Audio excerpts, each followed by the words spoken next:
लांसुनिया जोलैनि हांगार।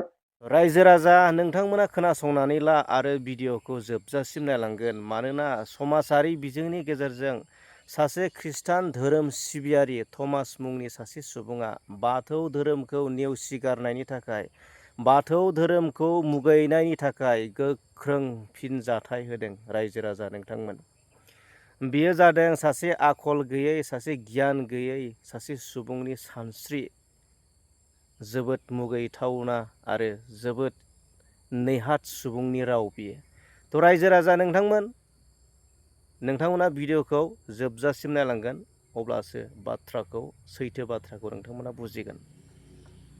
ससियेल मिडियायाव थमास नार्जारी होननाय सासे लांसुनिया जोलैनि हांगार सासे सुबुङा बाथौआरिखौ जोबोद गाज्रियै रायदों, सोंखारिदों। बियो बुंदों, बाथौआरि रायजोआनो दुनियानि मूर्खसिन मानसि, सबसे लेथ्रासिन धोरोमानो जाबाय बाथौ धोरोम। हायोबा बुं जोलैनि हांगार, जै जिसु ख्रिस्टनि, जै खृष्टान धोरोमनि, जै बर' हारि होननानै बुं। हायोब्ला खेमथा दंब्ला बुं। जों नाथाय बुंनो हायो, जै बाथौ धोरोमनि, जै बर' हारि होनना जों बुंनो हायो। हाग्रामा महिलारि, प्रमद बर', बड'फा उपेन्द्रनाथ ब्रह्म मोना ख्रिस्टानमोन नामा? बिसोरबायदि फेर मारिनो हानाय ख्रिस्टानाव खैजोन उजिदों? हारि अनफावरि थुनलाइगिरि सतीश बसुमतारी, मदाराम ब्रह्म, रामदास बसुमतारी, बिहुराम बर', बिनेश्वर ब्रह्म, कमल कुमार ब्रह्म, मनरन्जन लाहारी मोनबादि मानसिया उजिदों।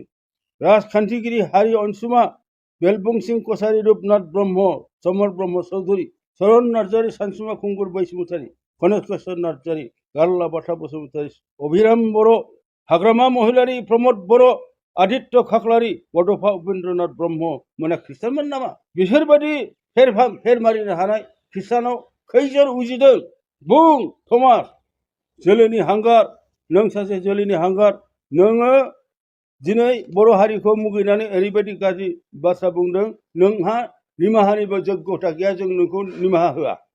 नों बुं थमास, हायोबा बुं जोलैनि हांगार, जै जिसु ख्रिस्टनि, जै खृष्टान धोरोमनि, जै बर' हारि होननानै बुं। हायोब्ला खेमथा दंब्ला बुं। जों नाथाय बुंनो हायो, जै बाथौ धोरोमनि, जै बर' हारि होनना जों बुंनो हायो। गाहाय फोसावदिं नेहाथारि महरै दिनै नोंथांमोन ससियेल मिडियानि फंबायफोरखौ लिंहरनाय जादों।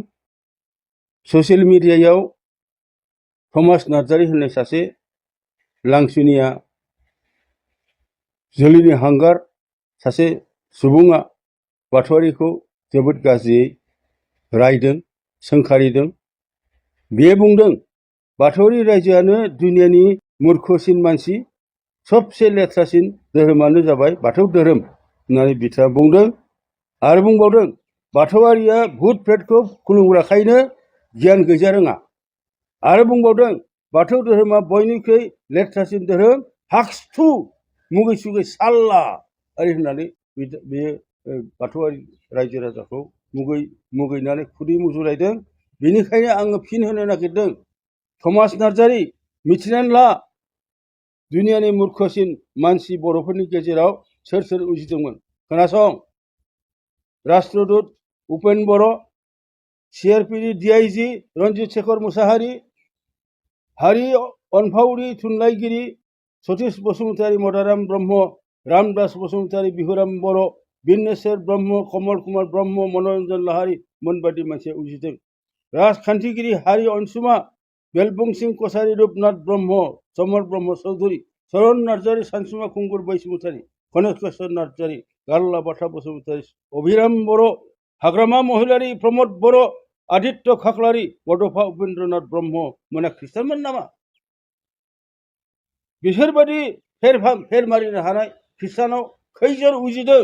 बुं थमास जोलैनि हांगार, नों सासे जोलैनि हांगार। नोङो दिनै बर' हारिखौ मुगैनानै ओरैबायदि गाज्रि बाथ्रा बुंदों, नोंहा निमाहानिबो जग्यता गैया, जों नोंखौ निमाहा होआ। नों बुं थमास, हायोबा बुं जोलैनि हांगार, जै जिसु ख्रिस्टनि, जै खृष्टान धोरोमनि, जै बर' हारि होननानै बुं। हायोब्ला खेमथा दंब्ला बुं। जों नाथाय बुंनो हायो, जै बाथौ धोरोमनि, जै बर' हारि होनना जों बुंनो हायो। दिनै बाथौनि थाखायसो STया जोरनानै दं। दिनै बाथौनि थाखायसो BTC मोनदों।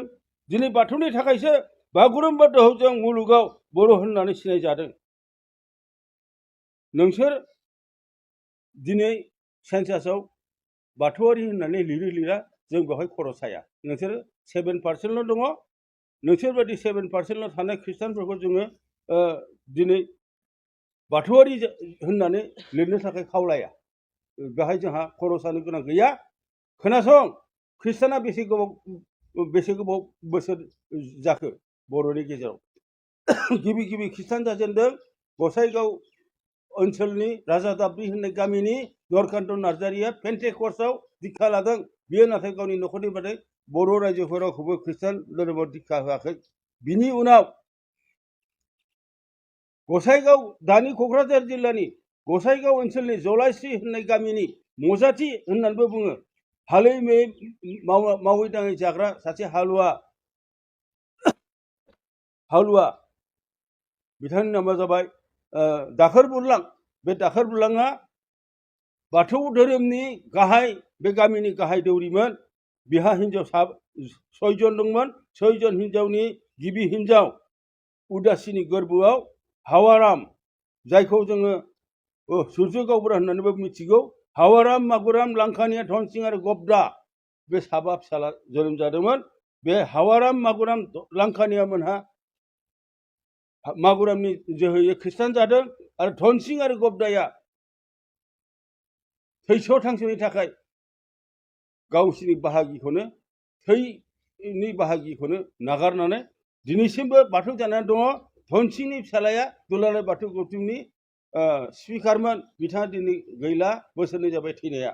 नाथाय दिनैसिमबो धनसिं आरो गबदामनि न'खरा बाथौ।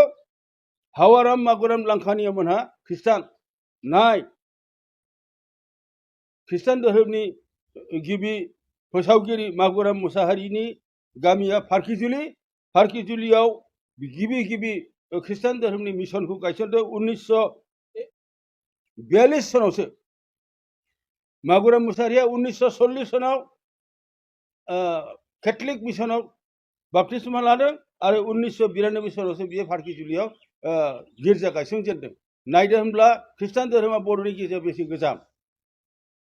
दिनै जोङो ख्रिस्टानारि बर' रायजोखौ नासयनो सानाखै। जों बयबो ज' थालायनानै खौसेयै बर'लेण्ड आन्दलन खालामदोंमोन। जों बयबो आसा खालामदोंमोन, बयबो ज' थालायनानै बिटिसि होननाय मोनसे जि खुंथाय मोनबाय, बेखौ जोङो बयबो ज' रुजु रुमाय रायजो जानानै रायज्लायनानै रायजो जानि होननानै सानदोंमोन। नाथाय नोंथांमोनहा बुंबाय दिनै सेन्सासनि समाव जे जोंहा खोलोम दंखायो। गोदोनो जोंहा माइन'रिटि होननाय खोलोम जोंहा दंखायो। जोङो जोंनि बे माइन'रिटि खोलोमावनो लिरगोन, जों बाथौआरि होननानै लिरा। थिग আছে, जोंबो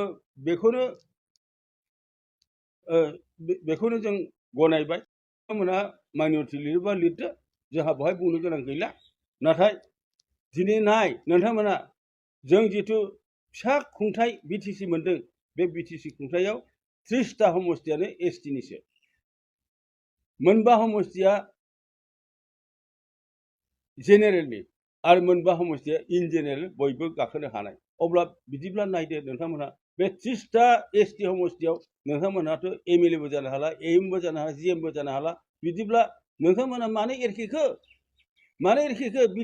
बर'लेण्डनि बे गोदै फिथाइखौ जानायाव मानो एरखेखो? जोंथ' नोंथांमोनखौ बिदि एरखे जानो लुबैयाखैमोन। ज' थालायनानै रुजु रुमाय रायजो जानोसो सानदोंमोन। नोंथांमोना माइन'रिटियाव थायोबा थादो, खोथा गैया। संबिधानाथ' मोनसे जाथिनो मोननै खाबुखौ होआ। नोंथांमोना एसटिनिबो खाबु जायो, माइन'रिटिबो खाबु जायो। बेथ' जानो हाया। संबिधानाव जेब्लाबो बे मोनथाया थाया। नोंथांमोना माइन'रिटियाव रेजिस्टार खालामगोन जेला, लिरहरगोन जेला, माइन'रिटियावनो थादो। एसटिनि फिथाइ मोनथायखौ जानो थाखाय दा लुबैखासै। बेहायनो आरो फंसे बाथ्रा बुंबावनो नागिरदों आं। पिटांकि होननाय मोनसे ससियेल मिडियानि दैदेनगिरि, बिथाङा दुलाराय बाथौ गौथुमखौ आरएसएसनि एजेन्ट होननानै बुंदों। दुलाराय बाथौ गौथुमा आरएसएसनि एजेन्ट नङा। आरएसएसआ सोर जों बेखौ मिथिगौ। दुलाराय बाथौ गौथुमा गोदो ख्रीष्टपूर्व 2000 सनाव अस्ट्रिया हांगेरी बुलगेरियानिफ्राय गेजेर एसियानिफ्राय आर्यफ्रा लांथियायै जि गाननो रोङि अबस्थायाव भारताव हाबफैदों ख्रीष्टपूर्व 2000 मायथाइयाव आरो बिसोरो 5000 बोसोरनि उनावसो 500 बोसोरनि उनावसो जोंनि महर मोखांखौ नुदों। जोंहा बे समाव जोंहा राजनोगोर दंखायो दुलिसा बुलिसायाव जिरायनानै आखाइ मोजोमसेयाव मोजोमनो हानाय सायाव फोराननो हानाय जि गाननो रोंदोंमोन। जों सना रुफा बाहायनो रोंदोंमोन। न' बां लुनानै राजनोगोर बानायनानै रायजो खुंनो रोंदोंमोन। बे समाव बिसोरो मोसौ बेदरसो जायोमोन। बे समाव बिसोरो लांथियैसो थायोमोन। जोंखौ गिबि नुजेननानै बे आर्यफ्रा दैत्य दानब असुर राक्षस म्लेस किरात म्लेस होननानै जोंखौ मुगैनानै बुंफैदों। आरो बे जोंखौ मुगैग्रा जोंनि जुग जुग मुगानिफ्राय जोंखौ शत्रु हिसाबै बाहायबोग्रा बे हारिनि बे जातिनि संगठन नामा जाबाय आरएसएस। बे आरएसएसखौ जों मालाबाबो जों गोरबोजों फोथाया आरो बिसोरखौ जोङो मालाबाबो गावनि आंगो होननानै अनसायबोआखै आरो अनसाया। नोंथाङा जोंखौ गोरोन्थि साननो नाङा। जोङो आरएसएसनि एजेन्ट नङा। नोंथाङा गोसोआव दं दिनैनिफ्राय बोसोरबा सिगाङाव आसामनि आरएसएसनि लिडार सत्यरन्जन बराया प्रमद बर'नि अक्सिजेनजों दुलाराय बाथौ गौथुम खालामग्रा 2 नम्बर दुलाराय बाथौ गौथुमनि लिडार गणेश दैमारिया बाथौआरि आरो ख्रिस्टान बर'नि गेजेराव दाङा हांगामा खालामनो थाखाय मोनसे बिबुंसार होदोंमोन। बे बुंदोंमोन जे ख्रिस्टान बर'फ्रा मोननै सुबिदा लागासिनो संबिजितनि मोनसे माइनरिटिनि मोनसे एसटिनि बे जानो हाया होननानै बिथाङा बुंदोंमोन। आरो बिथाङा आसामावनो बर' बाथौ आरो ख्रिस्टान बाथौनि गेजेराव दाङा हांगामा खालामनो नागिरदोंमोन। जायखौ आं गसंख्रना बुंदोंमोन बर' ख्रिस्टानफ्रा गाव गोसो जानानै ख्रिस्टान जायाखै।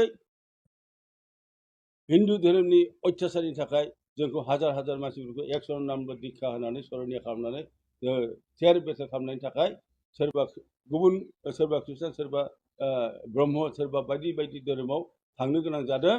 जों इच्छा खालामनाय जों बर' हारिया गुबुन धोरोमाव बारस्लायाखै होननानै आं बे समाव गसंथाना बुंदोंमोन। नोंथाङा बोनानै नायफिन आं बुंनाय बाथ्राखौ नंगौना नङा। दिनै बे जाथाया जोंनाव खालामनो हायैनि बे आरएसएसआ मणिपुराव मैतै आरो कुकिनि गेजेराव दानलाय सुलाय खालामहोगासिनो दं। दिनैबो दानलाय सुलाया जोबाखै। बे जाथायखौ बर'नि गेजेरावसो लाबोनो नागिरदोंमोन। बेनिखायनो जों खावलायो दुलाराय बाथौ गौथुमनिफ्राय नोंथांमोनहा ख्रिस्टान बर'फ्रा जोंखौ गोरोन्थि साननो नाङा। जोङो नोंथांमोनखौ बाथौआरि जाफैफिन होननानै जों खावलायाखैमोन। नोंथांमोनखौ जों बाथौआरि होननानै लिरनोसो खावलायदोंमोन। बाथौआरि जाफिननांगौ होननानै जों बुङाखैमोन।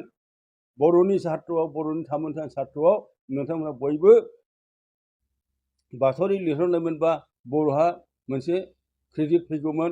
नोंथांमोनखौ बेखौसो बुंदोंमोन। नाथाय नोंथांमोना बेखौनो सानबायबा माइनरिटियाव थानो सानबायबा थादो नोंथांमोननि खोथासै।